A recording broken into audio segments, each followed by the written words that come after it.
Before we can do much in the way of editing video, we need to get media into our project. In this tutorial, we're going to discuss capturing video from a camera or deck. This assumes, of course, that your video has been recorded to tape. Many of today's cameras are actually tapeless, and you simply transfer your video files from your camera to your computer hard drives, either directly from your camera or by using a card reader. In our next lesson, we'll take a look at a new tool that has become available in version 6 that helps facilitate bringing in digital material like that. But for this tutorial, we are going to focus in on tape-based systems. Now, if you have taken a look at the free tutorials on version 6, you may notice that our bin is now empty. We've deleted all of the material that we had brought into our project so that we can have a fresh start on our project and kind of take it step by step. First of all, capturing video from our tapes and our digital cameras, and then proceed to organizing our media in our bins and kind of take you through a typical project step by step. Now, at this point, if you, before we get started, I want to make sure that your settings are like mine for capturing media from a camera or deck. Let's go up to Settings, and under System Settings, let's look for Capture. And take a look at your settings here. Make sure that these first two boxes are checked, and also that the radio button here before capture is selected. And down here under automatic detection of capture events, go ahead and make sure all of these are checked. And then under when an event is detected, make sure that you have this box checked, divide files. What I like to do is just put in a tape and capture the whole tape at once.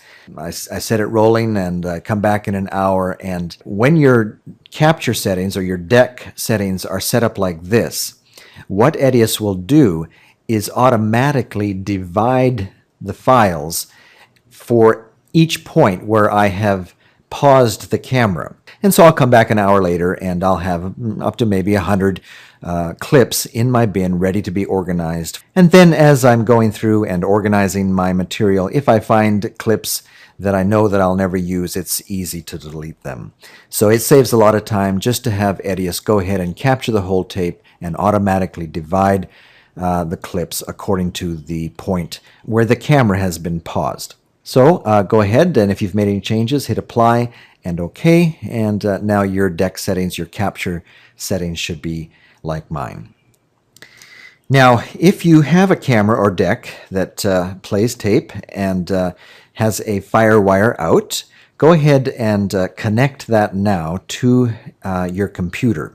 Take a FireWire cable and connect one end to your camera or your deck, and then plug the other end into a FireWire input to your computer. Windows should give you a little signal that you have connected a device, and once you hear that, you know that you have made a connection with Windows, and you should be ready to go ahead and capture tape. But before we do that, in Edius 6, Edius would like you to set up a preset for your camera or your deck. If you have used version 5, you might at this point be going right to the capture menu and looking for a way to hook into your FireWire settings, but you'll notice that they're no longer there in version 6. Well, in version 6, what Edius is wanting you to do is, first of all, go and set up a preset for your camera and or deck. Let's go to the menu Settings again, and also again under System Settings. This time, let's go down to Hardware and choose Device Preset. Now, since this is the first camera or device that has been assigned to this particular user preset, we see that it shows up here as a blank page. Let's go ahead and click New. The first thing that we want to do is give this preset a name, and what you want to do is try and associate the name with the deck or device that you are using. In my case, I'm working with a Canon XH-A1 camera at the moment, and so I will go ahead and type that in. And we notice that by default, the icon provided here is a DV icon and does not represent my Canon camera well. So I'd like to change that. I can go in and try and find another icon that better represents my HDV camera. Now, as I look through here, I don't really see one that says HDV specifically, so I'm just going to go ahead and choose this one here that has an image of a camera on it and at least says HD camera. It doesn't really matter what icon you choose. It doesn't really have any effect on the settings or preset of the device that we are setting up. It is just really more of a visual representation for later reference. Go ahead and hit Next. In this next box, Edius would like to know a little bit about the media that you will most likely be sending with this device. Now, this can be a little tricky here because many HDV decks and cameras will also play DV tapes, and if you are going to be using your HDV deck to capture both DV tapes and HDV tapes, you are going to want to set up two different presets for the same device. If you set up an HDV device with HDV settings, but later try and use that preset when sending a standard definition signal from that same device, Edius will not recognize the device. It will be looking for an HDV signal, and it just won't find one. So it is a good idea to take a moment and think about what you are trying to capture or what kind of signal your device will be sending. If your device will be sending a standard definition signal, you will want to select the generic OHCI interface. If you will be sending an HDV signal, then choose the generic HDV interface. Some have emailed me saying that they've looked and they just can't find the generic HDV input on their computer. Well, there's no real difference between the FireWire input on your computer for these two interfaces. Both DV and HDV use the same FireWire input on your computer. Again, what this is referring more to is what signal you will be sending along that same FireWire cable into that same FireWire input. Is it a DV signal that you'll be sending, or is it going to be an HDV signal? Because I know that all of the tapes that I want to capture in this session are in the HDV format, I'm going to go ahead and choose generic HDV for this preset. And at a later date, I may want to go in and set up a whole new preset for capturing DV tapes, even using my Canon HDV camera. And of course, I will want to be sure to make a clear differentiation between the two presets, both with my label and perhaps also with my icon, so that I will be sure to pick the right preset as needed at a later date. The next setting of concern is the video format. In today's world, cameras come in a wide range of flavors when it comes to video format, and to complicate this further, many cameras give you the option of changing the video format with a menu setting. By default, a camera may shoot in the interlaced video format, but can be switched to film in a progressive video format. So once again, if you know that you will be using the same device to send different HDV video formats, you may want to go in later and set up more presets so as to optimize your setting for a variety of capture scenarios. Let's say that you normally shoot in the interlaced format, but you have a client that maybe is a film student and she likes to shoot in the progressive video format to get more of kind of a film look with her video. Then you might want to set up a preset just for when you are capturing her footage that reflects her videotape that is coming to you in the progressive format. So when you are trying to decide what video format you should choose here, as you are setting up your first preset, take a moment and stop and think about the project you're working on. Where did the tape come from? Did you shoot it? If so, what format did you shoot it in?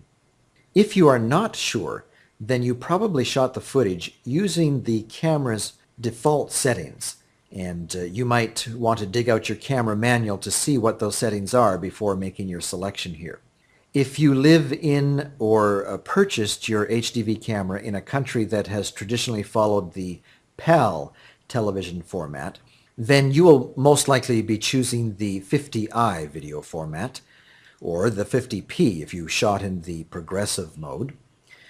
If you are coming from NTSC land, you most likely have shot in either 59.94i or 29.97p. If you have received the tape from a client and you don't know what format the tape was shot in, you might be able to discover that from the metadata that can be displayed from some devices with a menu option. But if not, perhaps check with the videographer that shot the tape and see what format they shot the project in. As I know that all of my tape was shot at 59.94i, that is the setting that I'm going to choose for this preset. Now, the next option is which codec to choose.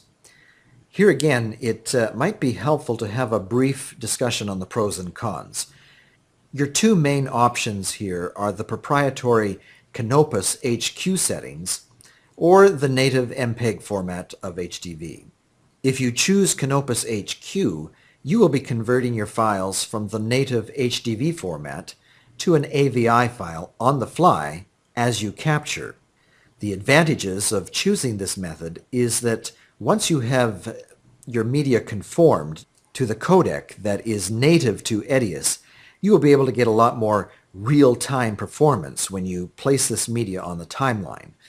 Depending on the speed of your computer, your processors, your hard drive system, you may actually get several layers of video playing back on the timeline at the same time, even with transitions and effects. The downside of using this setting is that it does require a lot of hard drive space. The HDV AVI files are huge and can fill up a hard drive quite fast using this setting. Also, this setting requires you to have a rather new fast computer and hard drive system to be able to make the conversion to AVI on the fly as you capture. If you notice that your capture sessions are having problems and you are getting the disk too slow error, you may want to consider switching to the MPEG settings for capture. The file sizes for MPEG are about the same size as the older DV format was, and so capturing these files are a lot easier for older, slower computers. And then once you have these files on your hard drive, you will always have the option of converting the MPEG files to the Canopus codec later in a batch session, and this will allow you to take advantage of the better real-time performance of the AVI files. And in a later lesson, I'll show you how you can make these batch capture conversions. For my purposes, I like to take advantage of the small file sizes of the MPEG setting, and this allows me to get a whole lot more media on one hard drive. And I find that with today's computers and the latest version of Edius, I can still get pretty good real-time performance even with these generic MPEG files. So I will go ahead and choose the MPEG format for this preset. So with that decision, we can move on. The next screen is not really relevant for HDV. In a later tutorial, we will show you what you need to do if you want to send an edited program back to HDV tape. But for now, we can keep moving on to the next screen, and looks like this is our last screen. It gives us a list of the settings and for the preset that we have created here. And if you're happy with what you see, we can go ahead and hit completed. And now we see our preset showing up here, and we can hit apply, hit OK, and now we go over to the capture menu option, and we see that the select input device is now lit up, and we can select that, and we see the preset that we have created now showing up. And as you create more presets for different devices or different video formats for your devices, this space will fill up, and it will make it very easy, fast, and efficient to choose the right preset for the type of media that you want to capture from any of your available devices. Now, the first little dialog box that pops up asks you if you would like to just go ahead and accept the user bit as the real number. And if you're new to editing, you might be scratching your head at this point. What is Edius asking me? Well, many cameras allow you to assign a user bit name to your tapes when you put them into your camera. And if you know that you have done this and you're happy having Edius use these tape names that you have assigned, then by all means go ahead and accept the default setting here and have Edius use the user bit for the real number or tape name. If you are like me and you just don't have time when you're in the field to be stopping and doing something like that, then your user bit name for all of your tapes will be the same, a list of zeros. And it is really important that you assign a unique real name to each tape that you capture. So I always uncheck this and type in the name of the tape as I have labeled it. This way, should I ever have to rebuild the program at a later date, say my hard drive goes down and I need to capture media again to rebuild an edited project, as long as I have named each tape as I captured them the first time, then in the batch capture process, if I have to rebuild the project, Edius will be able to ask me for the specific tape name that it needs, and I will be able to supply that from the tapes on my shelf. So I strongly encourage you to take the time to name your reels, giving them the same name that you have given your tape. And I use a naming convention of place, year, and tape number. And in this case, that would be Africa 10 for 2010. And the first tape that I'm going to be capturing for this project is number 19 in this series. After you have assigned a tape name, you should now be able to control your camera and have the video display in your preview window. Use the buttons on the bottom of your preview window to play, and you can fast forward or rewind. Let's fast forward through our color bars here. Now, with the tape positioned where you would like to begin to capture, simply click on this symbol here, the capture button, or press F9. Now we are presented with one last pop-up box before the program begins to capture tape. You will see that Edius has remembered and is now displaying the real number that we assigned, but is now asking if you would like to set up a name or a base name for the clips. You could just not worry about this and let Edius assign a default name to each clip. It'll do that. But I prefer to use my own naming system, and I actually use the same name for the clips that I use for the tapes. That way, every clip will be identified clearly as to where it has come from. I find this very helpful as the years go by and you end up having these clips maybe migrate to a number of different hard drives, perhaps in consolidated programs or other means. This way I will always be able to identify where each clip is located in my tape archives should I need to go after it again at a later date. Now, once I set up the base name for this capture, Edius will assign each divided clip a unique name using this as the first part of the name. And then the last option you are given here at the top is where you would like to store the media that you are capturing.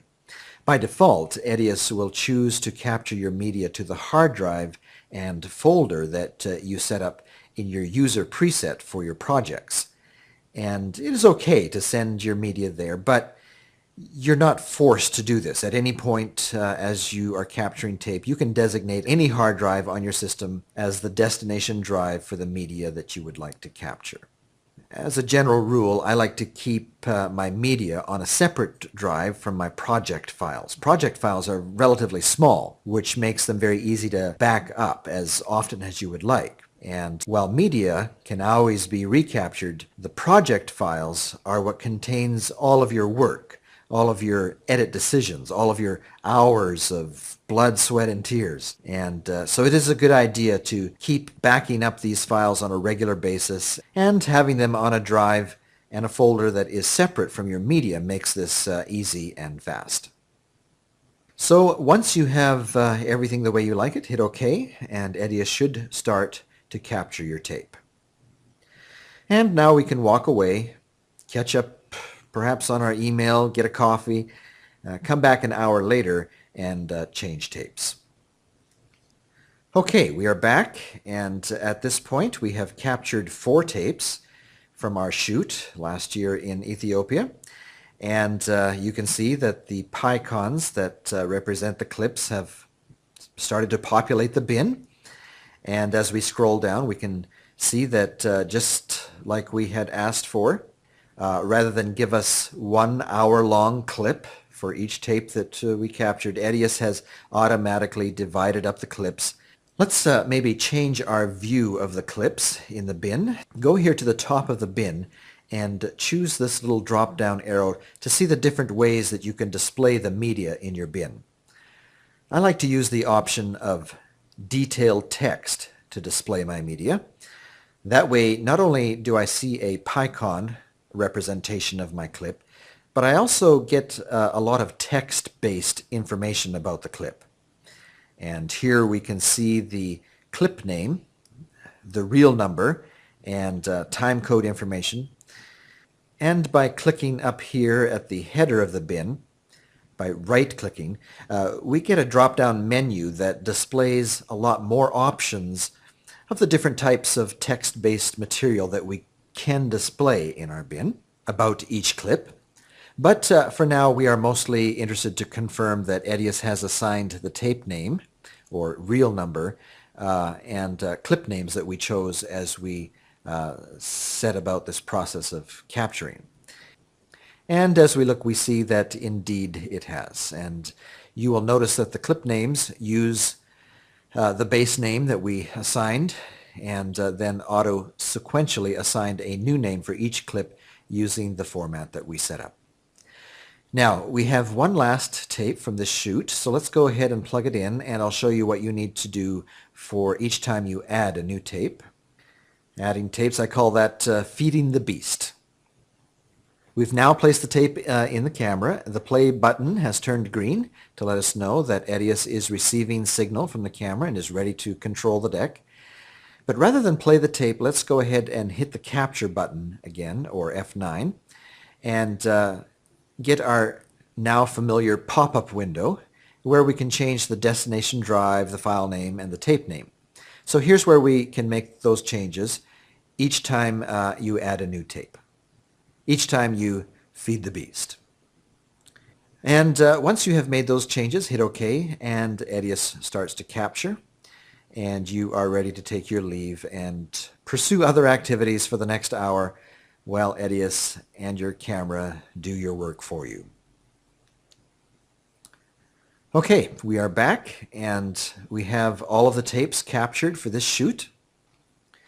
But at this point, some of you might be asking, what if I don't want to capture the whole tape? What if I know that there are really only 4 or 5, maybe 10 shots on the tape that I want to use? Why capture the whole tape? Or what if I want to be more deliberate about what I choose to capture? What if I want to go through and log my tape, and as I do, set in and out points of only those sections that I would like to capture, and then have Edius do a batch capture of my selections? Does Edius allow you to do that? Well, the answer is yes, and let's show you how to do that. Once your camera is connected to your computer and recognized by Edius, you can use the buttons at the bottom of your preview window to control your deck or camera, to find those clips that you want to capture. However, if you are going to log your tapes and you want to use this batch capture option, it is probably a good idea to go ahead and get used to using the keyboard shortcuts for this operation. Your JKL keys will control your deck, and it's very handy to get used to using those. The key deck will play or pause your tape. Tapping the L key will fast forward your tape at increasingly faster speeds, and the J key will work in the same way in the reverse direction. And that way you can jog and shuttle back and forth on your tape looking for those shots that you want to select. And when you find a segment that you would like to capture, you can use the I key on your keyboard to set an in point. Let your tape play out to your out point. And then hit your O key to set an out point. And it is okay to give yourself a lot of margin on each end of the clip. And once you are happy with your selection, hit the Control B on your keyboard, and this will send your selection to a batch list ready for capture. Now, to confirm that your selections are indeed hitting your batch capture list, it is a good idea to have your batch capture window open. And you can do that by hitting the F10 key. And you'll see a batch capture window pop up, and sure enough, our selection has landed inside the batch capture list, and we've got the first one ready to go. Okay, let's go after our next shot. And when you find a point that you would like to begin your selection, hit the I to set your in point, let the tape roll, and once you have taken it to the point that you want to get out, hit your O key for your out point, and then again Control B to send that selection to the batch list. And notice that our selection does show up again in our batch capture window. Now, keeping an eye on that window, we can confirm that each of our selections as we go through are making it to the batch list. Okay, we've chosen 4 shots here for our sample. Let's go ahead and do our batch capture. Hit the capture button. Now, Edius will ask you to confirm that the tape that is currently in the camera or deck is the same one that you have been using to log or select your shots. Confirm that, and Edius will take control now of your camera and rewind, searching for that first shot in your list, and then automatically capture all of the shots that you have in your list. Now, you might be asking at this point, why would I prefer to do it any other way? Why do you insist on capturing the whole tape rather than going through your tapes and selecting just the shots that you'll know that you'll end up using in your project? Well, there are a number of reasons why I choose to capture the whole tape.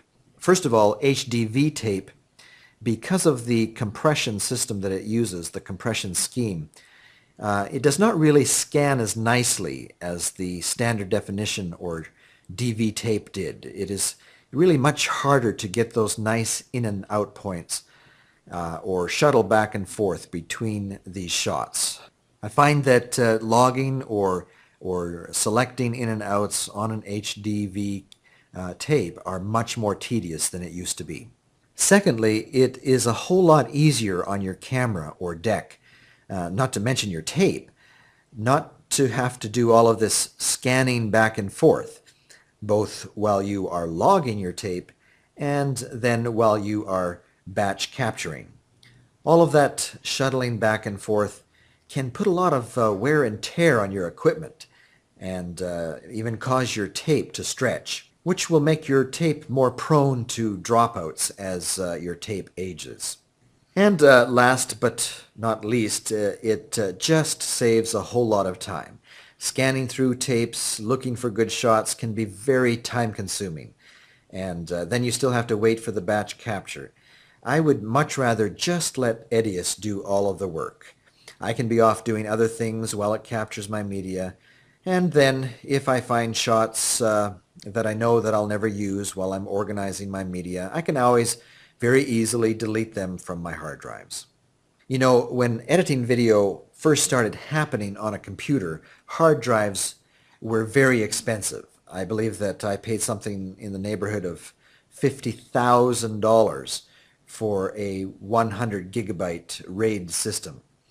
It seems unthinkable today, but it is true. So yes, back in the day when we first started, you were forced out of necessity to go through your tapes and only pick out the very best shots. But today, hard drives are so very cheap that you can save your time and effort just by letting Edius do all of the work. Okay, so now we have the batch capture. Just one more thing before we wrap up. If you have a variety of devices in your studio that you may be connecting to Edius, or you know that you will be defining a number of presets even for your one device, you may want to define what is called an input preset for each of your more common presets. Go up to your menu options here and choose Settings and System Settings, and under Hardware, select the device preset, right-click on your preset, and from your drop-down menu, choose Assign Input Preset. You can choose whichever one you like. Let's go ahead with one. Hit Apply, hit OK, and now each time you want to use that particular preset, it will show up in your Capture drop-down menu as one of your preferred device presets, which will make it quick and easy to interface with a device and start capturing without having to run through a list of settings each time you want to capture. So that is a nice addition to version 6. All right, I believe that is a wrap for capturing media from tape.